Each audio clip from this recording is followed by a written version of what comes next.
ये movie based है Cuban missile crisis पर, जिसके ऊपर काफी सारी मूवी आज तक बन चुकी है। सो आखिर क्यूबन मिसाइल क्राइसिस क्या था, इसके बारे में डिटेल जानकारी जानने के लिए आप यहाँ पर क्लिक करके हमारा the coldest game movie review देख सकते हैं, जहां पर हमने क्यूबन मिसाइल क्राइसिस के बारे में कंप्लीट जानकारी दी है। And by the way, the coldest game Netflix की मूवी है, जो कि अगेन क्यूबन मिसाइल क्राइसिस पर ही बेस्ड है। ये क्राइसिस इतनी इंपॉर्टेंट क्यों है? क्योंकि अगर ये क्राइसिस रुकती नहीं तो शायद से आप और मैं एक अलग ही दुनिया में रह रहे होते हैं, या फिर क्या पता दुनिया ही नहीं होती।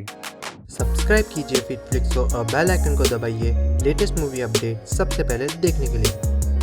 द कुरियर एके आयनबाग ये एक हिस्टोरिकल मूवी है, जिसमें लीड रोल में काम किया है बेनेडिक्ट कम्बरबैच ने। स्टोरी सच्ची घटनाओं पर बेस्ड है और ले जाती है हमें 1960s में, जहां पर यूएसए और यूएसएसआर में एक तरीके से कोल्ड वॉर छिड़ी हुई थी। मतलब दोनों ही देशों को ऐसा लगता था कि कोई भी किसी पर भी किसी भी वक्त हमला कर सकता है। सो एक दूसरे से बचने के लिए ये अपने अपने स्पाइस एक दूसरे के कंट्री में भेजते थे, ताकि इनके स्पाइस वहां की इंटेलिजेंस की रिपोर्ट अपने कंट्री में वापस भेज सके, ताकि इन दोनों देशों को यह पता चल सके कि अगर कोई एक कंट्री दूसरे पर हमला करने वाली है तो ये उसके लिए पहले से प्रिपेयर्ड रहे। मगर यहाँ पर एक चीज आपको ध्यान देनी है कि उस वक्त 1960s में यूएसए एक बहुत ही पावरफुल कंट्री थी। मतलब ये जंग में कभी आई नहीं थी और एक बार ही आई थी और उसके बाद में जंग ही खत्म कर दी इन्होंने। तो यूएसए के पास में वो सारे टूल्स और टेक्नोलॉजीज थे जिससे वो यूएसएसआर को अगर चाहते तो खत्म कर सकते थे, और यूएसएसआर को इसी बात का डर था और इसीलिए वो भी रेडी रहना चाहते थे इन केस अगर यूएसए ने उन पर हमला किया तो।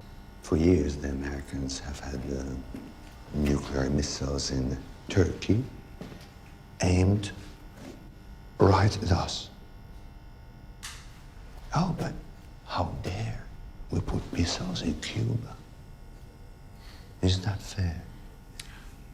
मगर अगेन यूएसए नहीं चाहता था कि यूएसएसआर तैयार हो ताकि वो यूएसए से लड़ सके। अब यहाँ पर आपको ध्यान देना है कि यूएसए ने उस वक्त 1960s में टर्की और इटली में ऑलरेडी अपने मिसाइल्स रखे हुए थे इन केस अगर उनको यूएसएसआर पे हमला करना पड़ा तो। और इसी के चलते यूएसएसआर ने सोचा कि हम अपने मिसाइल्स जो हैं क्यूबा में रख देते हैं, ताकि अगर हमें यूएसए पे हमला करना पड़े तो क्यूबा से हम आसानी से हमला कर सकते हैं। बट ये हमला होता है या नहीं, अगर होगा तो कब होगा, ये सारी जानकारी सिर्फ स्पाइस ही एक दूसरे के कंट्रीज को दे सकते थे। कुछ स्पाइस ऐसे होते थे जो कि दूसरे कंट्री से आकर एक दूसरे कंट्री में बस जाते थे और फिर वहां से जानकारी अपने कंट्री में भेजते थे, और कुछ स्पाइस खुद के ही कंट्री के होते थे जिनको लगता था कि उनकी कंट्री कुछ गलत कर रही है, इसलिए वो अपनी इंफॉर्मेशन दूसरे कंट्री को पास ऑन करते थे। वैसे ओवरऑल कहूं तो इस क्यूबन मिसाइल क्राइसिस को रोकने के लिए बहुत सारे लोग इन्वॉल्व थे, बहुत सारे स्पाइस इन्वॉल्व थे, और उन्हीं बहुत सारे स्पाइस में से एक स्पाई के ऊपर यानी कि ओलेग पेनकोव्स्की और ब्रिटेन के शख्स ग्रेविल वेन पर फोकस करती है ये मूवी, और ये दिखाती है कि कैसे ये दोनों बहुत ही क्रूशियल थे क्यूबन मिसाइल क्राइसिस को रोकने में और दुनिया को एक न्यूक्लियर वॉर से बचाने में, जिस पर फोकस करती है ये मूवी, जिसका नाम है the courier. If things were the other way around, Penkovsky would abandon you. He would never leave me to die, and I'm not leaving him.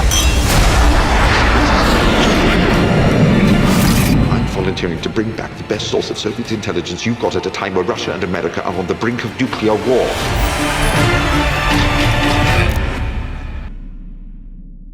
First things first, इस मूवी को अच्छे तरीके से समझने के लिए, ताकि आप इस मूवी से बेहतरीन तरीके से कनेक्ट हो पाए, ये बहुत ही ज़रूरी है कि आपको पता हो कि आखिर क्यूबन मिसाइल क्राइसिस था क्या। क्योंकि अगर आप ये नहीं जानेंगे तो आपके लिए ये एक सिंपल स्पाई थ्रिलर मूवी ही रह जाएगी। मूवी सिर्फ दो लोगों पर और उनके कुर्बानियों पर फोकस करती है, यानी ओलेग पेनकोव्स्की और ग्रेविल वेन पर। यह दिखाती है कि कैसे इन्होंने अपनी या अपने फैमिली की चिंता न करते हुए दुनिया को बचाने की सोची, और ऐसा करने में कामयाब भी हुए, but at a price. Movie में और भी बहुत सारे इंपॉर्टेंट फैक्ट्स थे जो कि कहीं कहीं पर बताया गया और कहीं कहीं पर नहीं। जैसे बहुत सारे मूवीज में हम ये देखते हैं कि यूएसएसआर को हमेशा नेगेटिव तरीके से दिखाया जाता है, बट आपको यहाँ पर समझना पड़ेगा कि यूएसए और यूएसएसआर मेरे हिसाब से एक तरीके से दोनों ही गलत थे और कहीं ना कहीं दोनों ही सही थे। आई मीन आप इमेजिन कीजिए, यूएसए एक पावरफुल कंट्री थी, कभी भी यूएसएसआर पर हमला कर सकती थी और उनको खत्म कर सकती थी।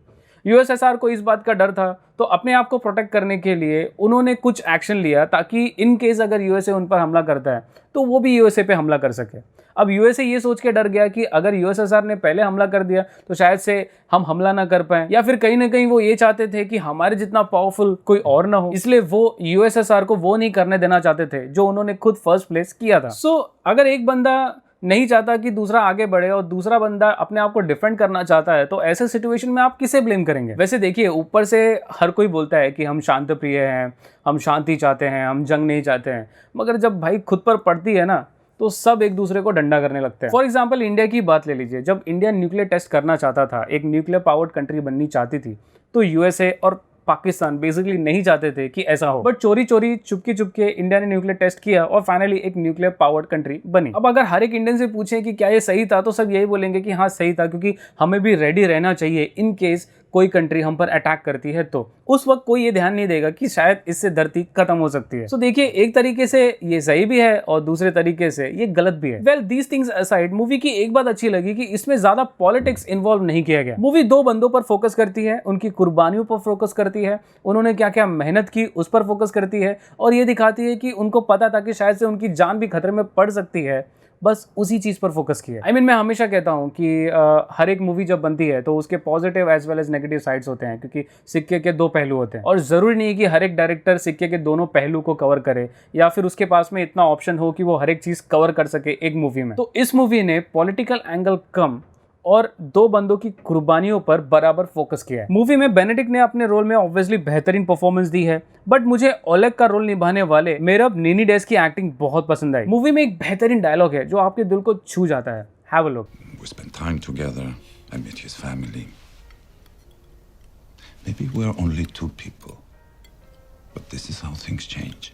आई मीन, ये हर सिचुएशन में सच है, क्योंकि धीरे धीरे करके ही सही अगर आप फैसला लेते हैं कि आपको कोई चीज़ अचीव करनी है तो फाइनली पॉसिबल हो सकती है। ये बेसिकली हमें कहता है कि नॉट टू लूज होप और never to lose hope. Movie almost 2 घंटे की है, थोड़ी शायद से आपको स्लो लगेगी क्योंकि इसमें मिर्च मसाला नहीं है या फिर कोई धूम धड़ाका एक्शन नहीं है। ये फुल स्पाई बेस्ड मूवी है, थ्रिलर बेस्ड मूवी है, but trust me, it's worth your time. और अगर आपको हिस्टोरिकल थ्रिलर मूवीज पसंद है, सच्ची घटनाओं पर बेस्ड मूवी पसंद है, तो ये मूवी डेफिनेटली एक वन टाइम वॉचेबल मूवी है। इसलिए इन सारी चीज़ों को ध्यान में रखते हुए मैं इस मूवी को रेट करूंगा 6.5 आउट ऑफ 10। तो दोस्तों, ये था हमारा रिव्यू मूवी द कुरियर का। अगर आपको हमारे ऐसे movie reviews, series reviews, Netflix, Amazon, Hotstar etcetera premium offers अगर पसंद आते हैं और अगर आप चाहते हैं कि हम ऐसे ही ऑफर्स और मूवी रिव्यूज़ लाते रहें, तो प्लीज़ हमारे चैनल को सब्सक्राइब करना ना भूलें, बेल आइकन दबाना बिल्कुल ना भूलें।